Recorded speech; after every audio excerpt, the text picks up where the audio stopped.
takuam edhe këtë javë në kronikën javore të librit në Mirëmëngjesi Kosovë, në televizionin publik të Kosovës të dashur lexues, edhe këtë javë, siç edhe e dini, 5 tituj përcjellim, 2 nga autorë të huaj, 2 nga autorë shqiptar dhe 1 nga enciklopedia për fëmijë. Në fakt, do doja ta nisja me një zonjë, me një kolege time, me një mikesh fantastike, me një grua të mrekullueshme, është Flora Masurica Durmishi. Me shkas se bëj këtë, sepse për tej kohës ajo ka votuar gra që formësuan kulturën shqiptare.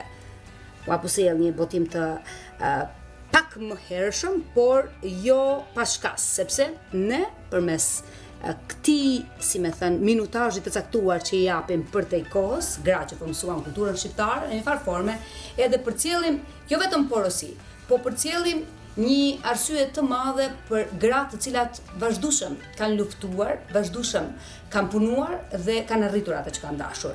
Libri që është botuar është rezultati një pune 25 vjeçare të autores dhe u rekomandoj fort për disa arsye. Bota në cilën jetojmë sot është thellësisht ndryshe nga ajo kur janë kryer intervistat e para të zonjës Florë. Bota e vetme edhe e sotme është e përshpejtuar në çdo aspekt, jo vetëm në ushqimin e shpejtë, siç edhe e dim, por edhe në informacionin e shpejt. E ndërkohë, zonja i gëzon, si me thënë, të dyat.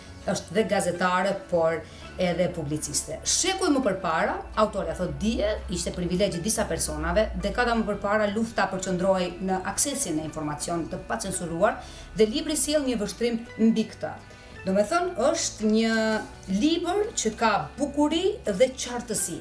Është i denjë për të zënë vend në bibliotekat personale dhe ato shkollore, e nisi me Nexhmije Pagarusha, që ka kënduar 40 vjet e nuk e ka ditur se si po këndonte.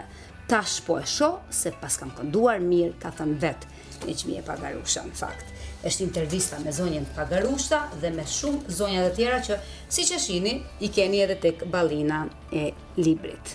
Zonjat nderuara të skenës dhe jo vetëm, është një libër që do doja që ju ta lexonit me shumë kujdes, sepse keni se çfarë të mësoni. Kjo është autorja. E keni parë, nuk dyshoj, e keni dëgjuar zërin e saj dhe në radio, ka lindur në 18 tetor vitit 1960, studimet universitare për letërsi dhe gjuhë shqipe i ka përfunduar në Universitetin e Prishtinës, për 16 vjet ka punuar si pedagoge në Gjilan e Prishtinë.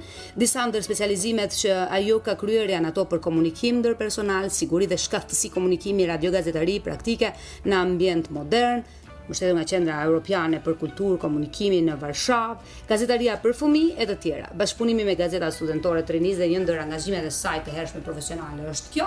Në vitin 99 fillon punën në Radio Blue Sky, sot Radio Kosova, është ndër gazetaret e para në këtë radio, si dhe shquhet për realizimin e radiodokumentarëve e intervistave me personalitete të kulturës. Realisht ka ardhur edhe si punë dhe angazhim sa vjeçare, autorës që tam 25 vjet deri tek botimi i këtij libri. Flora Masurica Durmishi është autore e emisionit të parë pas luftës që i kushtohet gruas. Kjo është një gjë me rëndësi për ta thënë.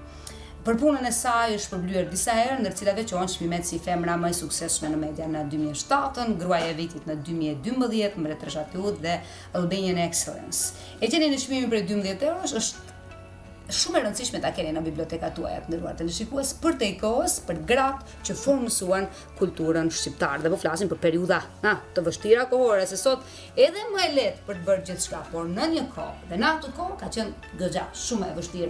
Nisur nga rrethi familjar mirë, pastaj të shpërthesh edhe më tutje për gratë. Po, gratë shqiptare e kanë bërë, ja kanë dalë gjithmonë. Lindita Komani vjen me lashtësi e gjallë rrugtim në historinë e lashtë të Tiranës dhe të Gjirokastrës. 2 qytete fantastike, 2 qytete që unë i kam jashtëzakonisht për zemër, sidomos këtë të fundit që është Gjirokastra. Piro Buzqesh.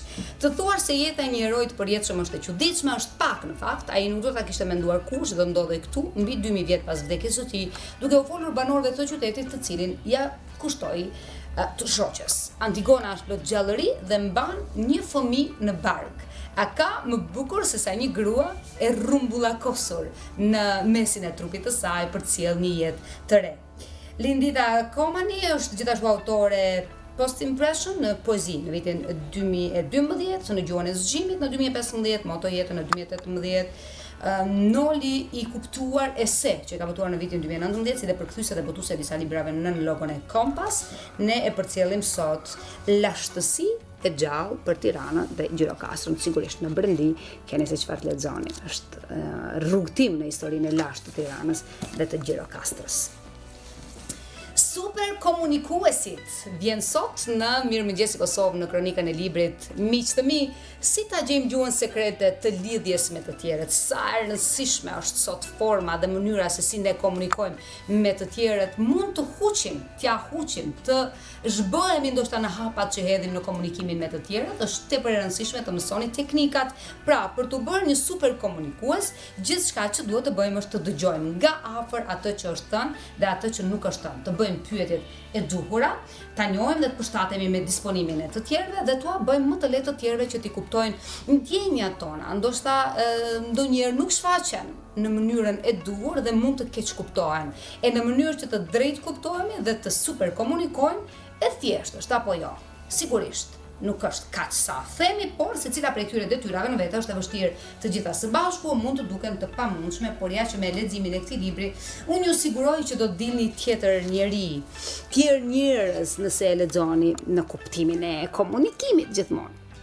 Është fuqia e shprehis si të bëhesh më i zgjuar, më i shpejt dhe më i mirë me të tjerë tituj nga autorit, por libri që ua prezantoj sot ka një domethënie të veçantë, prandaj dua që të mos e humbisni. Është qelës komunikimi për marrëdhënien me të tjerët sot, është tepër i rëndësishëm informacioni dhe gjithmonë kur të mirret në dorën e parë është më i cilësishëm ai informacion, është tepër e rëndësishme të dish të komunikosh, sidomos në botën me plot dinamika që po jetojmë sot.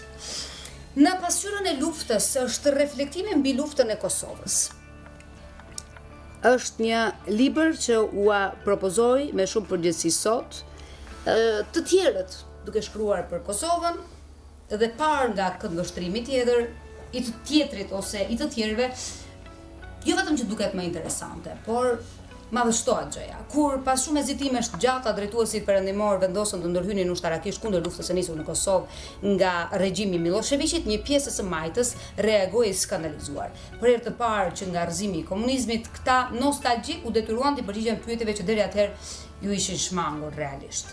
Nga buron pastrimi etnik. Lufta a duhet bërë? Me kë dhe kundër kujt? Kush janë viktimat? Pastaj, rezistentët. Po dalja nga komunizmi çfarë sjell? A duhet reduktuar rendja apo kaosi i ri botror në gjithë pushtetshmërinë amerikane? Dhe na përplasen parulla të vjetruara. Si një pasqyrë, betejë e Kosovës na zbuloi një të majtë identitare, në kohën e së cilës muri i Berlinit ende nuk ka rënë. Dhe ky është në fakt një ese që hap një përshkrim të Kosovës pas luftës dhe u kundërvjen me një reflektim të kthjellët mbi përgjegjësitë tona të reja, si shtet në zhvillim e sipër.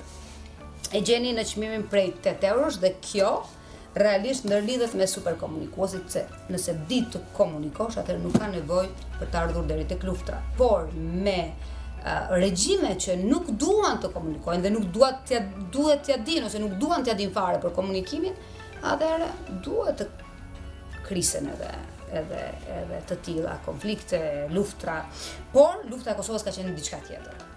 Një pasqyrë e luftës të drejtë dhe çlirimtare nga ana e shqiptarëve të Kosovës, që me të drejtë mbrojtën pragun e tyre, dhe lufta e padrejtë, terrorizuese, dhe pastrimi etnik, genocidale, lufta që ka ndodhur në Kosovë nga ana e regjimit të Miloševićit. Por parë nga reflektimet e dikujt tjetër mbi situatën e Kosovës, siç e tham, në vitet tona të errta, por shumë të lavdishme dhe krenare.